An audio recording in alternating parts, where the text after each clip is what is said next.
All right, my man Jason, welcome to the show. How are we doing tonight? Doing well, doing well. How about yourself? Man, dude, we're blessed. This is the first time we have had a Maryland Terrapin on the show, and not just a Maryland Terrapin, but one that can absolutely deal. But before we get into baseball, before we get into your story, man, we always do icebreaker. We find out a little bit about you off the diamond. So, let's start right now. What is your favorite song right now? What's hitting? Um, I think it's got to be Grown Man by Polo G. Just came out the other day. I'm a big Polo G fan, so You're ahead of um, me because I ain't heard that. You said it just came out, and that might be why. So, Daniel, yeah. write it down, take a note. I need to hear it ASAP after this I episode. I had to write it down. I don't even know who the hell Polo G is. I never even heard of Polo G. But we're old too. It might be. Is he a younger cat?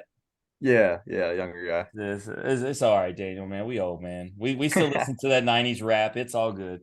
No, I got you. All right, so gotta know, man. This is an important question to me. Favorite baseball movie of all time? I'm gonna go with The Natural. I think Ooh. that's definitely my favorite.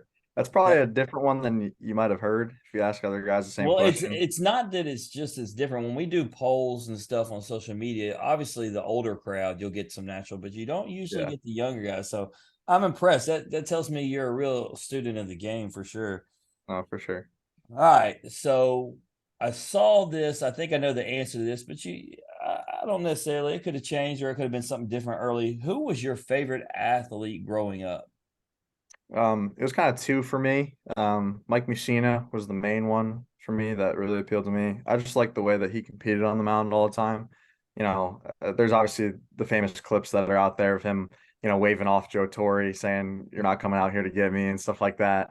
And I just love the competitive element that he had. I mean, to be a guy who wins 20 games in the last year of your career, that shows something, when you're kind of dwindling down the stretch and you're giving it all you have on your last breath there in the majors and he wins 20 games. And the other guy is Roy Halladay. I'm a Yankees fan, but also grew up watching a lot of Yankees versus Phillies battles, Yeah, especially in the late 2000s. And always watched Roy Halladay just absolutely deal, and he was awesome to watch pitch all the time. So yeah, no, Jim, weren't we just talking about how good that Phillies team was? yeah, because I But believe. it wasn't last episode though. It was like a few episodes Are you ago. sure? Because I think Adam Cesare was a Phillies guy. He was, but for some reason it was before then. Yeah, But no, somebody else was a big time. We've had a few guys who are watching the Phillies, even though like he said he's a Yankees fan. But yeah, no, the Phillies they definitely were getting some attention by these guys growing up, rightfully so. Um, yeah. well, with that, I got to know, and maybe a homer pick, being that you're a Yankees guy. I don't know. MLB just started. I got to know, man. You have to pick today. Who you laying the money on to win the World Series? I gotta go with my Yanks. I mean, there's no way I can say anything different. Otherwise, I'm not a true fan, right? So I'm gonna go with the Yankees. I mean, I'm a Cardinals fan, and I'm not saying the Cardinals if I got to put my money on it. Like, I mean, I mean, I don't know. If I were you, I'd say the Cardinals probably have a pretty good which shot which at it. Daniel, can we discuss? Two-time guest Austin Riley. He's never allowed back on the show after what he's done the last three games to our Cardinals. Like, yeah, he's like, you know what? Now's a good time to get hot. and hit 474 foot bombs. Whatever. Yeah, crazy. So I guess, Jason, to start off the interview, man, we got to go to the beginning. So, we always want to know a little bit about your hometown. So tell me about where you're from. Yeah. So I'm from Baldensville, New York. Small town just outside of Syracuse, like 15 minutes outside of Syracuse. Um, I always grew up playing a lot of different sports, but baseball was always the main one for me. I grew up playing soccer, basketball, lacrosse, stuff like that. Lacrosse is really, really big in my area, around Central New York, and just New York in general. I feel Um, like the whole Northeast is huge into lacrosse. yeah, it's a huge, huge lacrosse area. I actually grew up playing a lot of lacrosse and eventually had to make a decision between baseball or lacrosse, what I was going to play in the spring. They only Um, have it in the private schools here, so we didn't get that luxury, unfortunately. Oh no, I gotcha. Yeah, So but I played I played travel lacrosse and travel baseball at the same time. pretty early on, and then decided to play baseball. It was just always my first love. There's home videos of me watching baseball games in like my little high chair when I'm like 2 years old and just glued to the screen. How I old were you when you started? um let's see, I started organized when I Probably was like as soon as you 4. could get out of that high chair, huh? Yeah, pretty much. Organized baseball probably started when I was about 4 or 5 years old. So I always like asking this question because I feel like elite players, like you're an elite player. You play high level Division 1 baseball. So I picture you playing T-ball and just absolutely just dominating kids. Is that what happened? yeah, I mean, I was pretty good from a young age. I was always one of the best players in my area and everything. Um, but there were two other kids that were pretty much just as good as me for a long time. Your Um, brother? Your brother? no, no. No, my brother though, he's quite older than me. He's like 7 years older than me.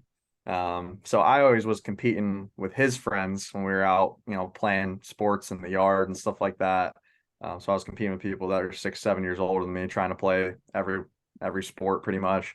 But we played a lot of baseball, and I think that's really where I kind of got good is competing with like guys who are 7 years older than me, and then I'd go to travel ball, and when I was 10, I played 12U baseball. I was always like 2 years above what my age was in terms of where I played. So like even when I was 14, I was playing 18U travel, I was playing 16U travel, not a lot of 14U baseball. So just kind of prepared me all the way up. I was always playing people that were much older than me. So it made me learn how to pitch because I threw pretty hard for a kid who was my age, but going 2 to 4 years ahead of me, I wasn't really throwing that hard. So kind of had to learn how to pitch and learn how to kind of dissect hitters. So Absolutely. Jim, it's this is kind of a similar story but different than some of the other athletes because we get, oh, I was playing at the age group above where I should have been because I wanted more competition, but you were playing with guys 7 years older than you. You were playing above and above the competition. yeah, Um, I mean, there's a lot to be said about even little things like going out in the backyard and playing catch with someone older or playing, basketball or whatever it is. Like you're going to have to compete and kind of really prove yourself, because if not, they're just gonna manhandle you. yeah. Um, but I gotta ask, obviously your brother's older. Maybe he played baseball at Ithaca. Hmm. Your father was a baseball player at Wake Forest and Fairleigh Dickinson. Hmm. Now, was there an option for you to do anything other than baseball, knowing like they were like your dad had it in his blood and then your brother kind of followed and now here you are, or did they kind of sit back and kind of let you do your own thing when it came to that? Yeah, they kind of just let me do my own thing. My dad actually tried to push me into as many sports as possible to kind of broaden my horizons and let me pick exactly what I wanted to do. But I always saw my older brother playing baseball. We always played baseball together, practiced together. We had a batting cage in my backyard. Used to hit together, throw together, things like that, especially during the summers. So um, I think it was just kind of a little bit ingrained in me, but I was definitely given the option to play a lot of different sports and kind of choose on my own. So you play baseball as a kid, you do what you're supposed to do, you work hard, you play above the level that you should be playing with, you're practicing and trying to hanging in there with your brother and all his friends. But eventually, you make it to high school and you continue the trend of playing sports. What high school was it that you attended? Uh, Baker High School, it's in Baldensville. It's also called Baldensville High School. It's just a public school. Big For big school, small school? it's a big school for New York. Yeah, we graduate about 450 a class. And it's at the highest level of baseball in New York. So the class system is it's like double A, B, C, D, and we played in double A. So pretty decent sized high school, but yeah. Wasn't like it was like a baseball institution or like a prep school or something like that. Like I, I've heard a lot of guys, especially down south, of it's a lot more private baseball and stuff like that. But yeah, for me, it was just public school and go from there. Well, don't, you, you say it like it's not a big deal, but let me tell you something, man. You amassed a 17-3 career record on the mound. You had 11 complete games, 4 shutouts, 2 saves, and 1 no-hitter. You tossed a career 156 innings with an ERA of 1.34, which is just unbelievable to me. You were named the 2019-2020 New York State Gatorade Baseball Player of the Year. I ain't ever been player of anything. I ain't been player of the day, week, month, I don't or know. year. Wiffle ball, you was killing it back in the day. I was pretty good as a wiffle ball now. You earned first team perfect game All American honors in 2018 and 19. You received first team preseason All American honors uh, with Under Armour, Baseball America, and Perfect Game in 18 and 19 as well. You were named to the 20-man roster for Team USA 18U national team. Won 2 perfect game national championships with Canes Nationals 17U. Pitched at the MLB Showcase, East Coast Pro, and area code games, and you were named to the first team and all area code team in those. Second ranked pitching prospect and overall player in the state of New York per perfect game. Dude, like that is impressive. When you hear somebody tell you all those things, does that mean anything to you, or it's just I just took advantage of being really good at something and it is what it is. I mean, I'm gonna be honest, I didn't even know I won all those things or whatever. Let Bro, me I'm gonna tell I'm gonna you, tell you something. I cut your list in half, so my man didn't have to have an oxygen mask through the show. Oh my God, yeah. For me, I'm just a really big competitor. A lot of the personal accolades and stuff like that, don't mean a whole lot to me. But what meant a whole lot to me is, especially at the high school level, was winning with my high school team. We made it to the state championship my sophomore year. Unfortunately, wasn't able to play my senior year, but we probably would have had a pretty good team then. Had a pretty good team my junior year. Ended up getting cut short in the playoffs, but that's really for me what I value is the winning aspect of it and the being around a bunch of good baseball minds, just continuing to learn, especially from all those events, like being able to play Team USA. um that whole summer went from 80 people to 40 people down to the final roster of 20. And it was just really exciting to work with the coaches that they brought it in. One of my all-time favorite Yankees, Andy Pettit, was my pitching coach for 3 weeks down in Florida at PDP, the PDP League. So just getting all those experiences and getting to learn from some of the brightest baseball minds is really what I took from all that. Um, like I said, I didn't even know all those accolades existed, but it is pretty cool to hear. So I do appreciate you listening that off because I don't think I've really heard it and took it all in before. well, I got a few more for you, but they're not baseball related. They're academic related, and they're always worth noting. You're a member of National Honor Society, Junior Honor Society, volunteered with Team NEGU. That's TJ Colette. Our listeners are very familiar with that organization. We had TJ on. What was it? What season was that? We had TJ on. It was like 3 or 4. Yeah. What a great dude, man. Solid dude, down the earth. Great charity. So it's impressive that not only do you get it done on the field, you get it done in the classroom, and by the way, outside of that, you're helping other people. Hmm. Like you're just like the total package, man. Um, Appreciate that. Thank you. yeah, that's a tribute to you, hard work, success, and just probably a combination of being surrounded by great parents and Hmm. the right support system. But I want to get into your time with the Canes national and Team USA national team. Um, Talk to me a little bit about the Canes national. What what was the benefit of being able to play with that organization? Yeah.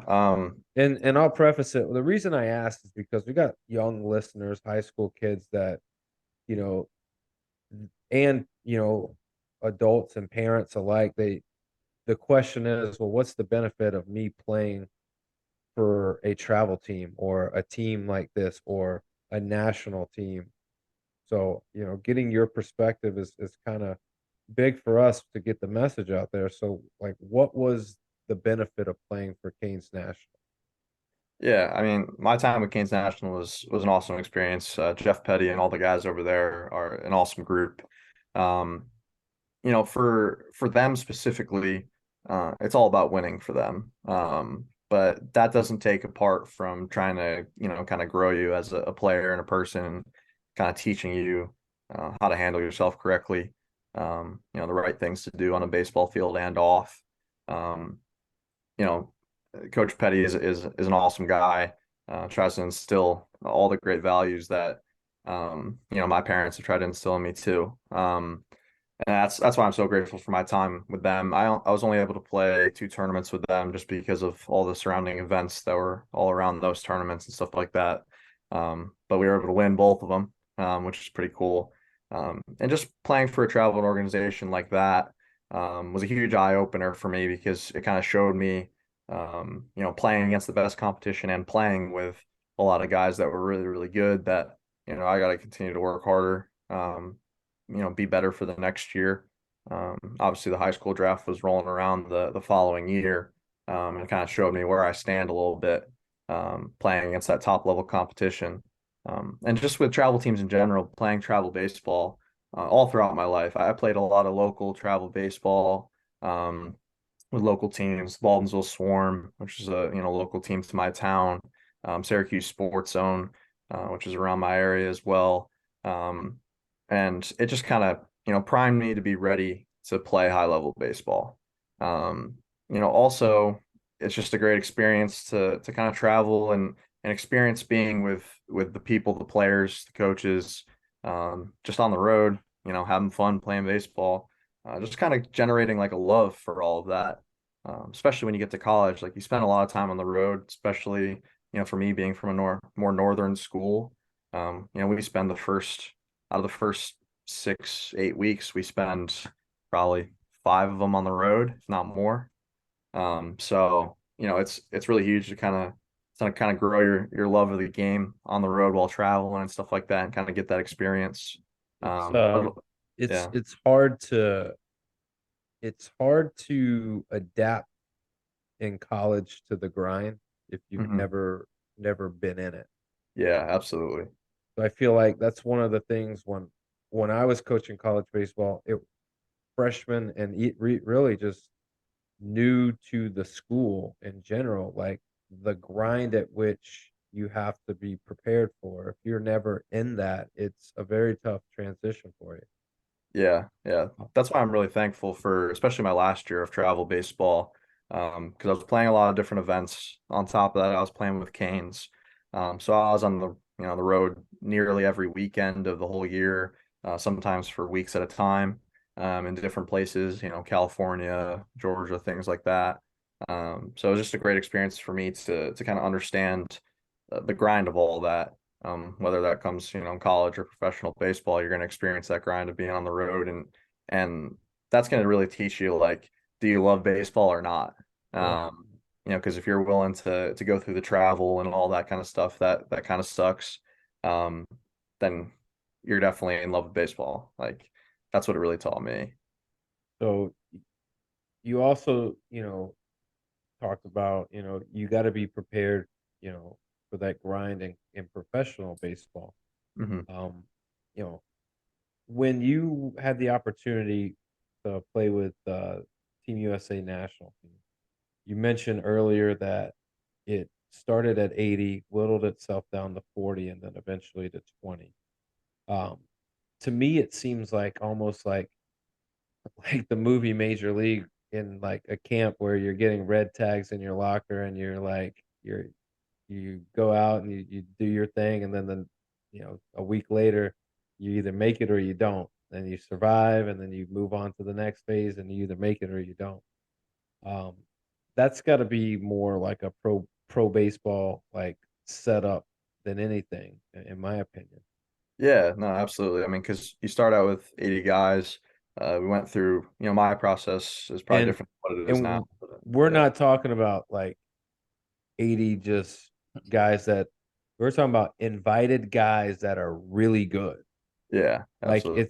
it's amazing. Like I mean, I kind of want to dig now for a second. Now, who, Jason? Just on, I know you may hurt a feeling or two.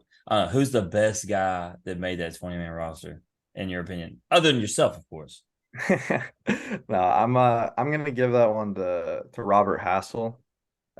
He's was part of the Juan Soto trade now with the Nationals organization. Outfielder.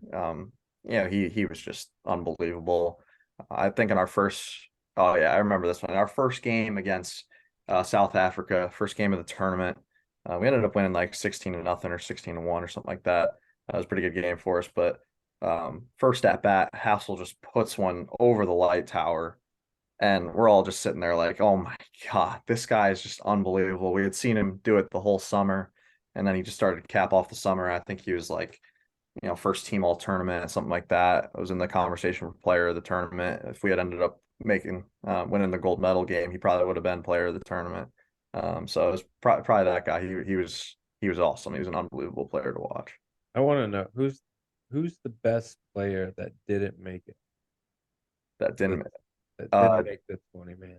Dylan Cruz. Oh, Yeah. It that's was that's your yeah. boy. Oh my God. It was I The couldn't best believe. player in college baseball couldn't make it. Oh no, no, apparently not. That year he had kind of had a down summer. Um, Jason, tell but me you struck him out. I actually did, but So not yeah, not not then. I struck him out when I think I was 14 or 15 at some perfect game event. I faced him one time in my career.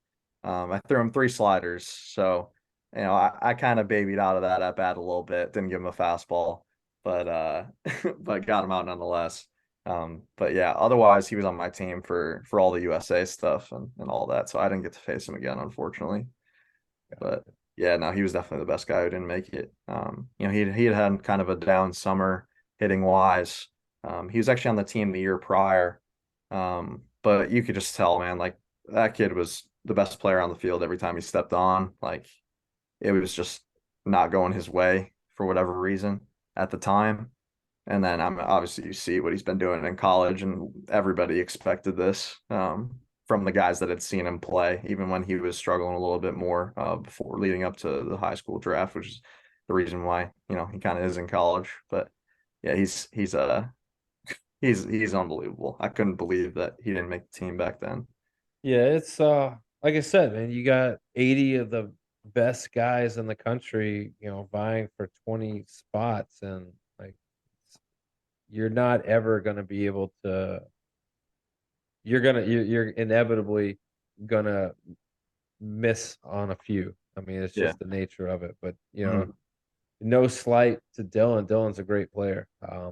There's you know what he's doing. Like he's Oh yeah. killing it. So, but I gotta ask, at what point in your this dominant career do you get the nickname the Doctor? It's actually I think it was about maybe midway through my freshman year, sometime in my freshman year, started getting called this. It was from actually our hitting coach here at Maryland, Coach Swope. I don't know what it was about a certain at bat or a certain inning or something like that. I think I struck out the side, and I came back in, and he just started calling me the doctor. I didn't know where it came from, but apparently it had been said before. Um, and he just said that the way that I surgically move through hitters makes me the doctor. So that just ended up becoming my nickname, and it's stuck ever since. I'll give you a little secret.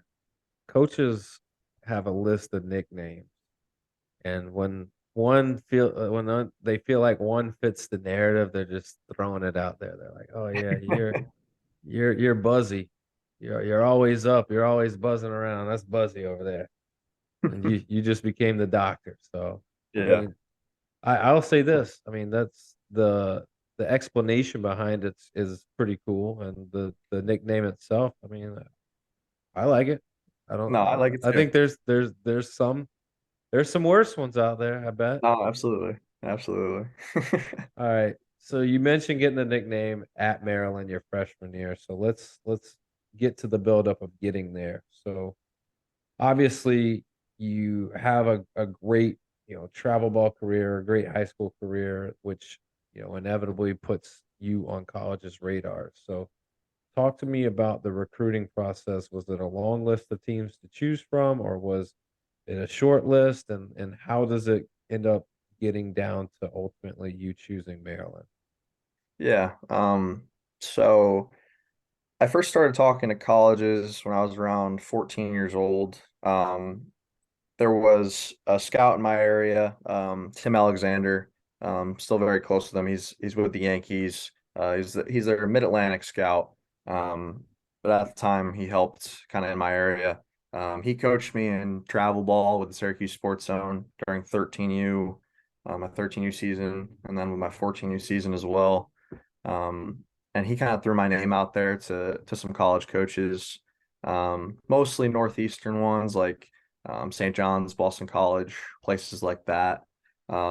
Started to communicate with them kind of lightly at first. Just every month or so they'd check in, hey, how you doing? How are things going? That kind of thing. And then I really kind of hit my development spurt. I was throwing about 76 at the time, which obviously not at that age. At that age, it's pretty good, but wasn't super attractive to colleges at the time. But my name had been thrown out there, so they were just kind of checking up as kind of a favor to Tim. Um, and then I really worked my butt off.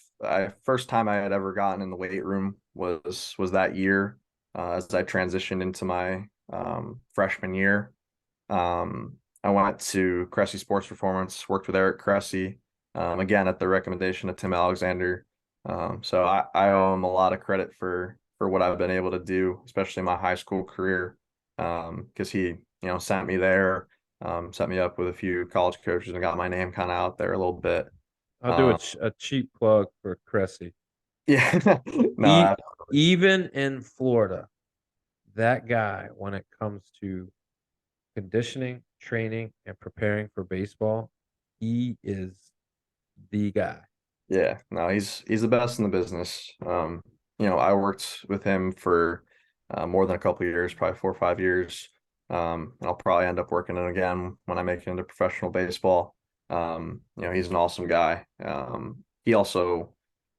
He's an awesome guy because I was a 14-year-old kid, super scrawny, you know, probably didn't look that good. I was not really that tall at the time. I was just kind of some scrawny, long-armed kid. And he took the time out of his day to work with me personally, write up my program personally, do my assessment personally. That's just the kind of guy and the kind of business that he runs. He does everything, himself, obviously with, great coaches around him, but he kind of has a hand in everything that is going on down there, which is awesome. It's something you probably don't see at a lot of these, kind of big strength places and stuff like that. So, um, went to him, really, really made a jump, based off of that. I went from about 115 pounds to about 155, 150. So I gained good 35, 40 pounds in a year, growth spurt and, getting my nutrition right for the first time in my life and lifting for the first time in my life really sparked me forward. Ended up hitting 87 miles per hour the summer after my freshman year, and that's when it really started to explode for me. Um, all the coaches that had known my name and checked in with me started checking in with me a lot more than once a month, more like once or twice a week. Um, was getting a lot of calls from different places. Names started to get around. But overall, what brought me to Maryland was Coach Corey Muscara was at St. John's. He was the pitching coach at St. John's at the time. We had been communicating, little by little. He was one of the guys that, Tim Alexander kind of threw me to. And Coach Muscara then took the job at University of Maryland. And kind of one of the first things he did on the job was tell Coach Vaughn, our head coach, hey, go check out this guy at the PBR New York State games.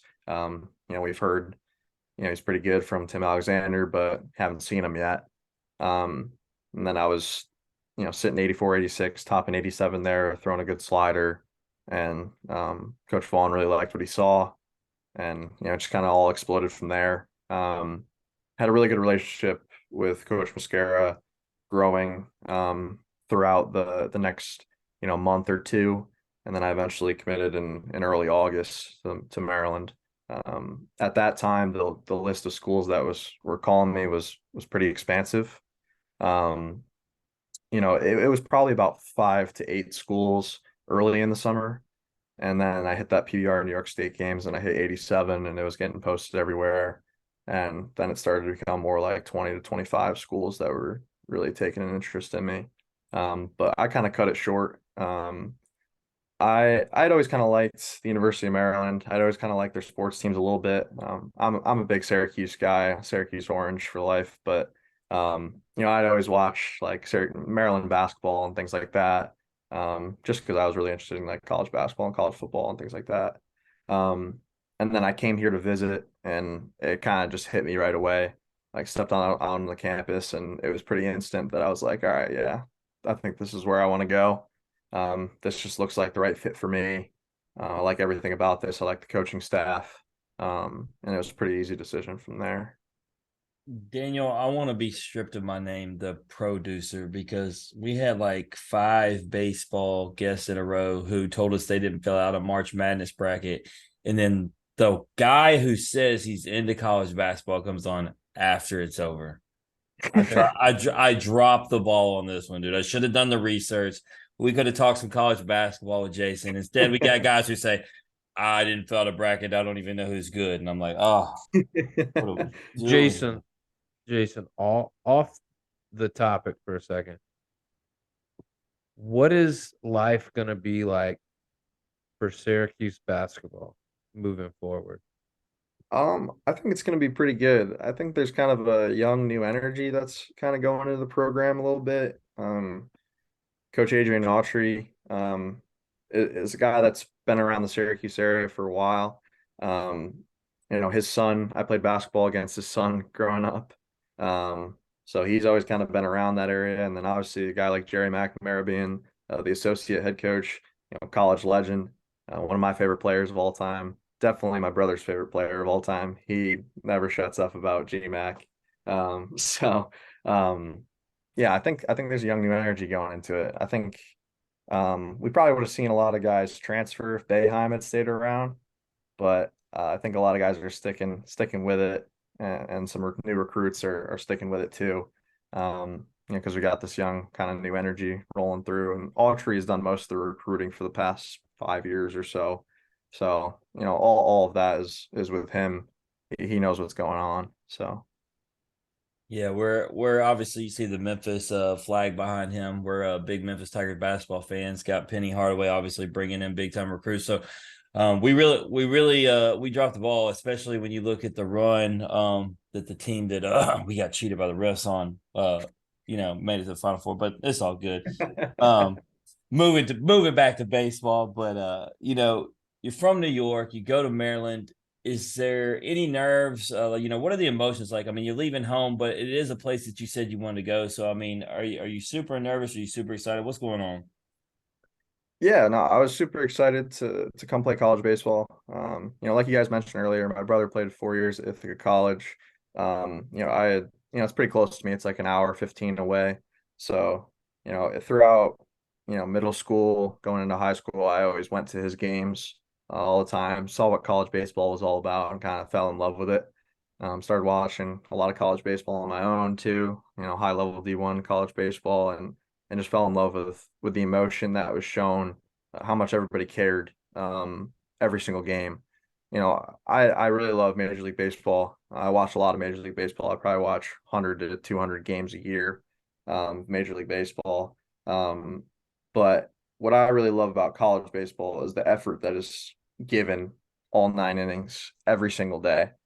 Obviously it's a shorter season. You got 55, 56 games, whatever it is in the regular season. Um, and guys go after it every single day, more than anything I've ever seen. So it was really just an opportunity for me to kind of experience what I had seen my brother kind of go through, with his college baseball career and how much fun he had with it all the time. So I was just really, really excited coming in. And, I had a lot of confidence in my abilities as well, that I could earn a good spot, and be where I wanted to be. I'd been given a lot of confidence by what I was able to accomplish in high school, especially on the summer circuit, playing a lot of really good competition, a lot of guys that were going SEC, ACC, or got drafted that I was pitching really well against. So, I really just believed in myself and wasn't really nervous. Obviously, I'm a homebody, so it was a little tough for me to leave home and everything, but um, I was just really excited for the opportunity to go experience college baseball and all its glory. Well, no doubt you had no trouble getting acclimated on a diamond. I mean, Big Ten, all freshman team. Your first start, you tossed a 9 inning complete game in your collegiate debut against Michigan State. I mean, you definitely didn't have any nerves. It showed. So, from the gate, were you locked in, man? You were open for business. I mean, I'm not gonna lie, I don't remember any part of my first game because I think I blacked out the entire time. But no, I was definitely nervous before my first start, but I got settled in pretty quickly. A lot of ground balls early, which helped me out, helped to keep the pitch count down so I could, keep going all nine. But um, yeah, no, I settled in pretty early. Was able to get my feet wet with a good outing to start, which obviously helps. It's probably a lot tougher when you walk into your first outing, get shelled, get pulled in the third, and then you have to recover some confidence from that. But I was able to. I've actually, it's funny though, because it can go either way. I've talked to a lot of different guys, not even just on the show, just at the ballpark in general. And young freshmen, they say sometimes it helps to get punched in the mouth early and get it over with. Because if you have a lot of success early, you don't know how to handle that first time you get punched in the mouth. And so, it could go either way, but it makes sense. But I mean, you came out rolling, and don't want to spend too much time on the freshman season because I really want to get into the next two. But Mhm. you had a lot of great performances. First question would be, what was your probably favorite game that you had, and then also I always want to know, what did you take away the most from that freshman season, because it's always the most valuable learning season under your belt. Yeah. I'd probably say the first one, against Michigan State was probably my favorite of the whole year. It was just awesome to get started on a good note. Um, I had been performing pretty well throughout the fall and the preseason, stuff like that. But you don't really know, as outside of myself, as other players, you don't really know if this freshman is really going to succeed or not when the game comes. I think that helped them get a lot of confidence in me early, which just made my whole experience pretty enjoyable because I was kind of getting pumped up by my teammates all the time, even when things weren't going so well towards the back half of the year. Was still getting the confidence from my teammates and getting pumped up and saying, hey, like, we know you can do this, things like that. The thing I'd say I learned the most from my freshman year was that I was not ready to endure the workload of college baseball. Um, as a freshman, I came in, I was probably 185 pounds, 6'1", 185 pounds. That doesn't really get it done when you're trying to throw 80 plus innings in a college season, especially with the way that my body was. I wasn't in shape, as much as I needed to be. It's pretty skinny. So it really just taught me for the next year that I really, really got to put on some weight, if I want to make it through the whole year, first of all, but also to keep improving myself and keep improving my stuff. By the back half of the year, I was exhausted. Once I hit inning 60, I was pretty much dead. Um, I had a cyst growing on my right hand. My hamstring hurt all the time. My arm didn't really feel that great, and I was constantly tired. And I was like, all right, I think I need to gain some weight and get a little bit more physical so I can actually, go through a whole college season. And that's what I did. I stayed here at the University of Maryland all summer. Decided to forego playing in the Cape Cod League, because I needed to get my body right for the next year. And I sat here with our new strength coach, Nathan Garza, who's, now with the Cubs in their AAA. He's an awesome guy. He was a huge piece of my development, so I just wanted to shout him out real quick. Um, He pushed me all the way from 185 pounds to 205 pounds. So quick 20 pounds in the summer. Obviously it wasn't easy. I was here all by myself. None of my other teammates were here. So, and no other people were around. So it was just me kind of in solitude constantly, going to lift, going to eat all the time.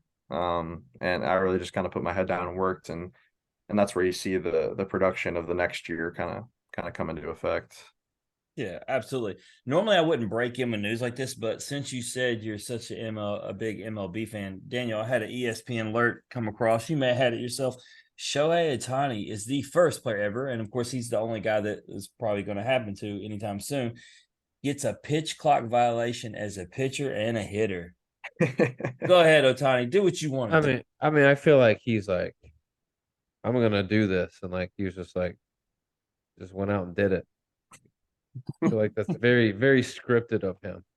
I love it though. He's fun to watch, but he ain't Dr. Savacool. Well, but no, so the thing I gotta ask, one last thing about freshman season, y'all. Obviously your season ended in the Greenville Regional, man. I have seen the videos. It's one of the only environments that I have on my list in college baseball that I haven't been to yet that I really want to go to. Just man, how crazy is it playing in the postseason in the jungle, dude? Oh yeah, no, you got to go. You absolutely have to go. I want to go back and experience that as a fan at some point in my life. It was awesome. We played them. The first time we played them was in the regional championship game.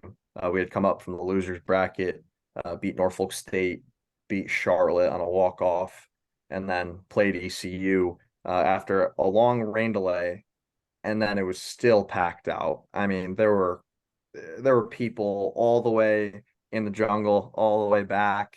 I don't even think half the people could see, but they were just going crazy all the time. Obviously, the fans behind the plate were also going crazy all the time, but the people in the outfield are unbelievable. They're smacking on the wall, reaching over, smacking on the wall all throughout. Fly ball goes back there. They're screaming their heads off at the outfielder trying to get him to drop it. It was unbelievable. It was kind of crazy. They started, their purple gold chant. You know anything about that? Yeah. Yeah.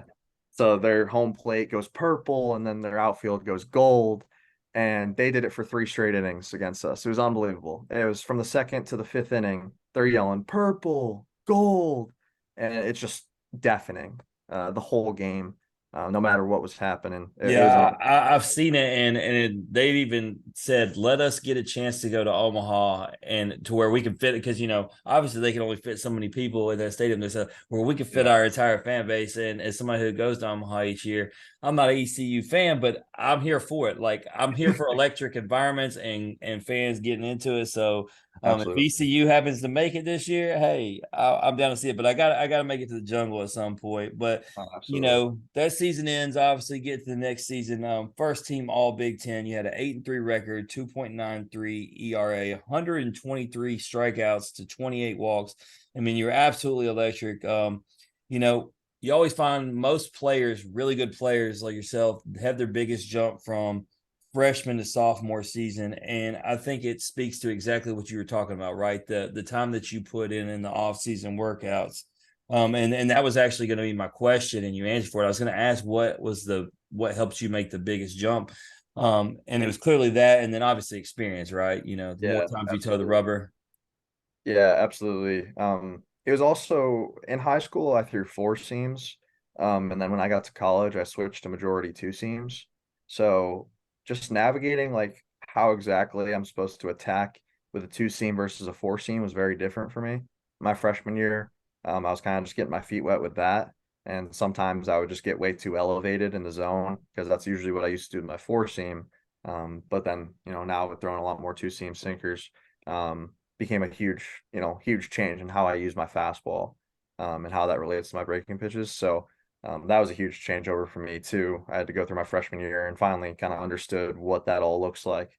Turn over to my sophomore year, and I kind of knew what works, what doesn't, with the two seam. So Yeah, something I've never asked my own host of this show, who I watch play baseball. But Daniel, were you a two seam, four seam, everything? I mean, what are we working with, DB?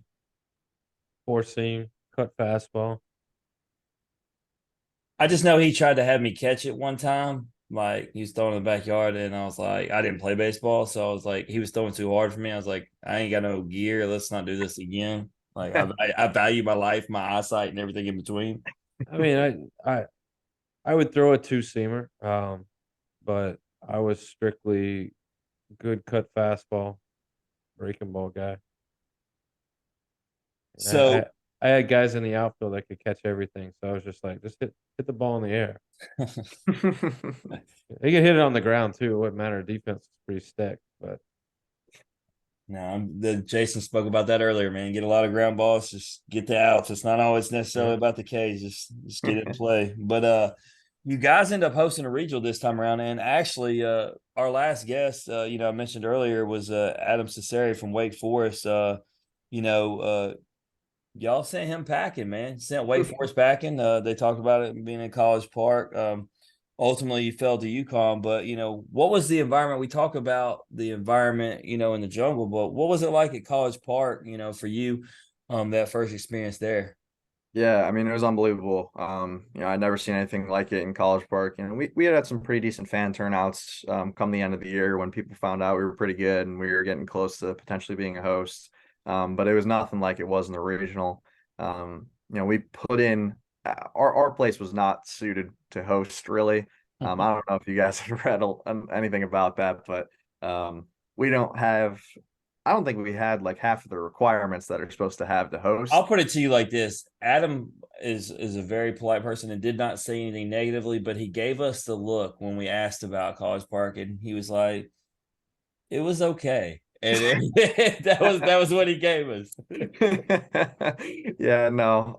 Our facilities are making huge improvements here. But definitely last year I was a little bit lacking in that department at first. But we put in some stands in the outfield, just in left center field, randomly, and to try and get to the population count that we could get for games that is required for an NCAA regional.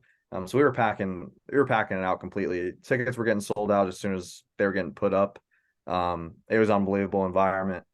People were going crazy all the time. And it was really cool to see. It was really cool to see the energy around College Park, and it was kind of like a whole event, to be honest. There were a lot of people that were just hanging around the campus all throughout the different days and stuff like that. So it was pretty cool. Usually at a time where students are off the campus, kind of brought a buzz and brought everything back to life a little bit, which was pretty cool experience. Um, but yeah, I mean, they really, really showed out. That fan experience was unbelievable. It felt like the stadium was shaking at all times, which was pretty cool. I don't know if you know a lot about our field, but we're kind of in like a little bowl. Mhm. So we kind of have hills around us and stuff like that. So all the sound just kind of gets trapped inside. So even when there's 1,000 people there, it's pretty loud if they get going. And Mhm. when there was 3,500 people there and it was sounds coming from both sides, it was rattling everything in the stadium. So it Nice. was really, really cool. Well, what you Kind do of, is you go get this national championship because the closest stadium to me, Adam, is Swayze. That's why I went and saw you play against Ole Miss, and you saw that they were doing upgrades when you were playing there. You saw that. I mean, season's yeah, already going. They had all these renovations going and everything, and that's what happens when you win a national championship. So, Jason, go out absolutely. there and get it done this year, man, and then y'all can get everything you need. Oh, absolutely. Absolutely. So let's get into this season, man. I talk about it. I go there. I pick Ole Miss to win the series, and shout out to my guy Alex Day, fellow LSU fan like me, but writes for College Baseball Central, and he says to me, he said, "You better watch out for Jason Savacool." And anyway, he wasn't lying. I obviously get to watch you. You come into the defending champs house and absolutely shove. So talk to me about what that's like, because I know that's got to feel good. Obviously, you've had a lot of great performances, but you go into a SEC environment on the road, defending champs on Friday night, and you go out there and you're electric, man. What was that like? Yeah, no, it was awesome. Obviously getting an SEC environment anytime is an awesome experience. But to be able to perform well there was pretty cool. Um, you've been there. Ole Miss the fans can get pretty chirpy at times, and it's really awesome. It was a really cool environment. But what I really appreciated a lot from that crowd was, they were going at it at me during the game. But the next 2 days, I had people coming up to me left and right down the left field line, stuff like that, saying, "Hey, like you pitched an awesome game. It was really, really cool to watch." Even though I just beat their team, they were really kind and respectful and wishing me well and all that stuff, which was it was really, really awesome the next 2 days to kind of get that fan support. It was That's cool. Mississippi in a nutshell for you, because Mississippi State's the same way. They'll yell at you all game, and then they'll feed you from the lounge. I don't know if you've heard about it. They'll give you trays of food. Ole Miss Yeah. is the same way. So it's our way of Southern hospitality. We're gonna yell at you during the game, and then afterward. But don't worry about it, because my actual team LSU is coming to Swayze in a few weeks, and we're gonna make sure they don't like us. I'm gonna tell you that right now, right now. But for you this season, man, Maryland struggled a little bit. 17-11. This is a team, whether it's been the D1's rankings and NCAA, or even mine and Daniel's, we do our own rankings. I think I had y'all like number 14 to start the season.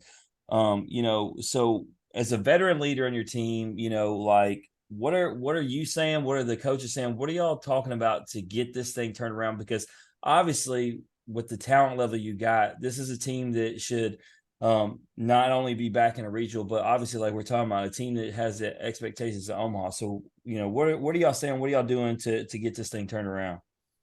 Yeah, for sure, obviously didn't start the season the way that we liked. Played some really tough competition at the beginning of the season. Went on the road to USF, won a series there. I think they just knocked off UCF this past week, which is another team we played and won a series at. Lost a series at Ole Miss, had a tough weekend at the Cambria College Classic. Um, we kind of just didn't start off the year on the right foot. Had some guys kind of in and out of the lineup due to injuries and suspension and things like that. Um, so, we were kind of just trying to get our feet wet with a new team, a couple transfers and things like that are working our way in. So we kind of were just trying to find our identity through the first half of the year, really. I think that was the huge thing. Last year, obviously, we hit uh, unbelievable amount of home runs. We were pretty much second behind Tennessee in like every offensive category ever. Um, and we just kind of had to adjust to losing the production of Chris Saline, Bubba, who hit 23 or 24 home runs last year, and guys like that really contributed to our team. We kind of had to find a new way around of how we're going to score and how we're going to play offense together as a unit. And I think that was kind of what was lacking at the beginning of the year. That has started to really turn around, especially as of late. Obviously went to UCF, won a big series there. Offense played spectacular. We were scoring like 9 runs a game there. And then, just went to Iowa this past weekend, a really good team. Guy who was throwing 100 on the mound Yeah, on he got it. Friday. He got LSU. He got LSU. I'm familiar. Oh yeah, no. That guy pitched lights out against us, and we were able to tag 3 on him in 5 innings, and kind of push that game forward, and win that one and win on Saturday as well, and came close to a sweep. So, I think we're really starting to turn it around and playing a lot better baseball, and it's really just been finding our identity through the first half of the season, especially offensively. And I think it's interesting you brought up Tennessee, in that we had Tony Vitello on this show, and he talked about each year, no matter, even if you have a lot of the same players, each team has to find their identity. Mhm. And so it's interesting that you mentioned Tennessee and say that, and the truth to that, because even if you have, so many players like you were talking about, the transfers and the guys who did leave, and not every team's the same, and each team has to find themselves, like you said. But I mean, the taking the series against Iowa, obviously, like you said, that's a good step in the right direction, and I feel like that's going to help y'all turn it around. Yeah, no, for sure. I got a big one with Rutgers coming up as well. And it's a big Big Ten series as we get through. Yeah, but I think, we kind of really found what our offensive identity is. We play a little bit more small ball than we did last year. I don't think we bunted last year ever, because the ball was probably going to leave the yard about once an inning. So, but now we're playing a little bit more small ball, a little bit more of the hit the double, start the inning and move them over, get them in. Trying to score 1 to 2 runs each inning. And then when we explode, we explode. Because it's going to happen at some point. I think last year what we did a really good job of was never panicking throughout the game. Our pitching last year kind of struggled, especially in the bullpen. We were a little bit struggling there to close out games.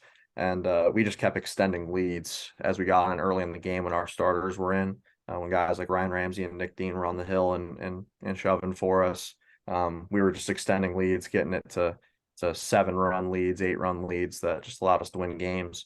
And I think early on we kind of lacked that killer instinct a little bit too, of just like, kind of coasting a little bit when we were up 3 or 4. And then the game got pretty tight late, and we got to use a lot of really good arms. That takes us out of a following game, that we can't use those arms again. So I think that was just the big thing is just finding our offensive identity, finding our identity as a pitching staff too, especially with how the bullpen guys are used. With a lot of new arms and a lot of new faces in the bullpen, it was kind of key to move those things around. And then also with a freshman like Kyle McCoy on Sunday, who started out the year kind of in the bullpen. We were trying to protect his arm a little bit, make sure he's not cast out by the end of the year. And then, kind of phasing him into the weekend rotation too has kind of served us forward a little bit too. So, Well, Jason, it seems like you guys are slowly getting back on track, getting your identity, trying to figure out what you need to do. But I mean, last weekend was a good start. You got yeah. another big one this weekend, man. So just keep plugging away, dude. But we're gonna before we let you run, we're gonna play a quick little game that we play with all our guests because we need to find your identity here. Sounds good. All right, the game is called This or That. It's very simple. I give you two options. All you got to do is choose one option or the other. You Okay. just can't say both, can't say neither. Just be decisive and just pick one, whichever one speaks to you. All right. Sounds good. All right, first one. Would you rather be able to teleport or would you rather be able to use a time machine? Teleport 100%. We were actually talking about this when we were flying back from Iowa the other day, because you can't fly from Iowa most of the time. You have to drive all the way to Chicago and then fly back to Baltimore to get here. So yeah, teleport 100% to get rid of all of that travel. Nice, nice. Would you rather be trapped in a romantic comedy with your enemies or a horror movie with your friends? So rom-com with enemies, horror movie with friends. Horror movie with friends. Yeah, what do you got a favorite horror movie or scary movie or Um, I don't think so. I don't really watch a lot of scary movies, so I don't know. Jason, bro, we had Kinley Hawk, the star softball pitcher for Mississippi State, on. And speaking of rom com or horror movies, ask her what her favorite movie is. I'm expecting, a rom com. She comes out with The Conjuring, bro. I'm like, you like the scariest movie ever. That's your favorite movie, and I know her boyfriend who plays for Mississippi State. I told him, watch your back, dude. Like, for real? Oh man. All right, Jason, would you rather be the strongest person in the world or be able to fly? Be able to fly. Where would like if you were given the ability to fly right now, where would you go? Um, I'd go to Greece instantly. I'd go to Greece, travel down the coast. all these guests keep picking where you've been to, Daniel. Yeah, I wouldn't blame him. Greece is my favorite place. You didn't Love it. take me though. I know that. Sorry. That's Sorry, some dude. jealousy here. Yeah, I know. I mean, Well, I mean, he took his wife for his anniversary. I mean, what can I really say? Oh no, okay. That makes a lot more sense. so New York style pizza or hot dog? New York style pizza. I'm a New York guy. All right. Have you had a Chicago hot dog or a Chicago deep dish pizza? I've had a Chicago deep dish pizza, but I've not had a Chicago hot dog. What? All right. Well, let's stick with pizza. What do you think is better, New York style or Chicago deep dish? New York style. Are you saying that because you're from New York? Don't lie to us, Jason. No, I'm saying that because I believe it. I'm not a big fan of the deep dish. I don't like the sauce on top. I don't like that. I don't know why. Where do you want the sauce to be? On the Underneath bottom? underneath the That's cheese. I know. I went to Chicago with Daniel for his actual bachelor trip, and we went to a place. And when we had true deep dish, I'm a guy who like can devour a whole pizza by myself. Man, I had two like squares of that, and I was stuffed. Like it's legit. yeah, you can't like if you're ordering a whole pie of deep dish, like you need a small army to eat it with you. 'Cause there's two things I know. You're gonna get heartburn and you're gonna be full all night and all day the next day. All right, Jason, would you rather go to a bucket list concert or bucket list sporting event? Could only pick one. Bucket list sporting event. All right, what is your bucket list sporting event? Yankees World Series Game 7. There it is. Okay. Maybe this year. Maybe this is the year. You know, it'd be Yeah. cooler, Daniel, if one day he's pitching in a Game 7 World Series for the Yankees. That would be tight. Be playing in his own bucket list event. There you go. I'd like that a lot better. Hey, go get it, man. Yeah. Go get it. All right. Would you rather be attacked by a grizzly bear or a tiger? And I'll tell you this: you're not gonna survive either of the two. No. But if you had to pick one that you thought you might have the best chance of surviving, which one would it be? Grizzly bear, definitely. My aunt has a camp up in Old Forge, New York. There's bears. And I'm not that intimidated, to be honest, because they pretty much Heck yeah. Look, I would like to see you face to face with a grizzly bear, and then you go, "Oh, I'm not that intimidated." I mean, if it starts charging me, I'll get a lot more intimidated. But if it's just standing there, I'm good. It don't have to charge. Like it could be looking at me, and I'm like, "All right, you're clearly inferior, Oh no. clearly better than." Those bears know who he is, DB. They're like, that's Dr. Savacool, baby. We ain't Uh, messing with him. No, you haven't been in the New York woods then, because there's bears all over Old Forge, and you see them right there. They're right next to your camp all the time. So Yeah, them cuddly little brown bears and black bears. yeah, Daniel, I've only seen them at the zoo on the other side. So if I see one outside of a cage, I'm running for my life. No, nope, not for me at all. But I think that's the right answer. Me and Daniel have been in a complete agreement when we talk with guests. We want nothing to do with a tiger, and one of the main reasons is they hunt at night, and we can't see, and we don't yeah, want nothing to do with that. yeah. I also think tiger's a lot faster than a grizzly bear. And Absolutely. when I'm trying to get away, I want a little bit longer to live. Very true. All right, last question. Would you rather betray your best friend or go to jail for 5 years? Oh, Now, this betrayal is the ultimate betrayal. There's no coming back. There's no making amends. It's over for good, forever. oh, that's the toughest one by far. Um, Preston, if you're listening, I'm sorry, but I'm gonna go with the betrayal. I don't think I'd survive in jail. I'm a little too nerdy for jail. Um, I don't think I'd quite make it through my 5 years. Daniel, that's going to be my favorite answer. He said the right answer, but I don't think we've never heard anything close to somebody saying they're too nerdy for jail. That's keeping it real. No, Yeah. I'm just gonna be honest, man. I'm not set for that. Yeah, it's I've known Jim for a really long time. He's one of my best friends, but given the question, you could change it to 5 minutes in jail, and I would still That's still long enough to get shanked. You don't want it.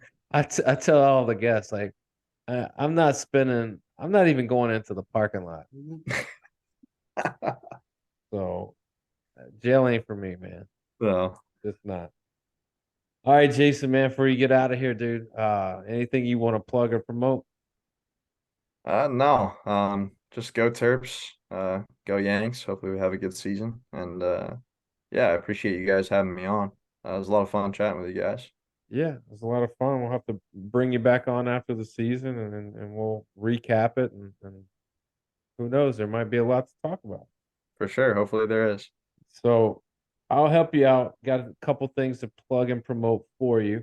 If you want to see what Jason's up to on a Wednesday night, maybe he's recording a podcast, or maybe you want to see what he's up to on a Friday before the game. Maybe he's studying. Maybe he's playing video games. Who knows? Going over to Instagram at JSav16. Or if you want the latest and greatest and the updates on the Maryland Terrapin baseball team, go to at Terps Baseball. If you're free this weekend, if you're not free, you need to be free. Friday the 7th, you got Rutgers at 6:30. You can catch that game at Maryland or on the Big Ten Plus network. Saturday the 8th, you got Rutgers again. 3 o'clock this time, afternoon game. You can catch that on the Big Ten network. But Sunday, everybody's Sunday, the Lord's Day, Easter Day. It's a big day. Maryland, Rutgers, ESPNU, 12 o'clock. That's a big one, man. Yeah, no, definitely. Catch my guy Kyle McCoy on the mound. Great up and coming freshman. You'll see him around college baseball for a couple more years. So that'll be cool. Absolutely. Well, Jason, man, we wish you guys the best. If there's anything we can do for you along the way, reach out to us, man. Appreciate you. Thank you very much. Absolutely. That's Jason Savacool, everybody. If you like hearing Jason's story or you just like hearing us average Joes talk X's and O's, please like and share the podcast on Facebook, retweet us on Twitter, listen and subscribe on Apple Podcasts, Spotify, and Anchor. As always, comments, ratings, feedback, thumbs up, likes, love, hugs, all that good stuff. We'll take it all. Keep it all coming. And we'll, of course, be back next week. We got episode 25 coming at you, where we've got Houston Cougar baseball star Drew Bianco joining us. This has been the Man Off the Bench podcast. As always, remember, strong body, sharp minds, grit and grind all the time. We're out.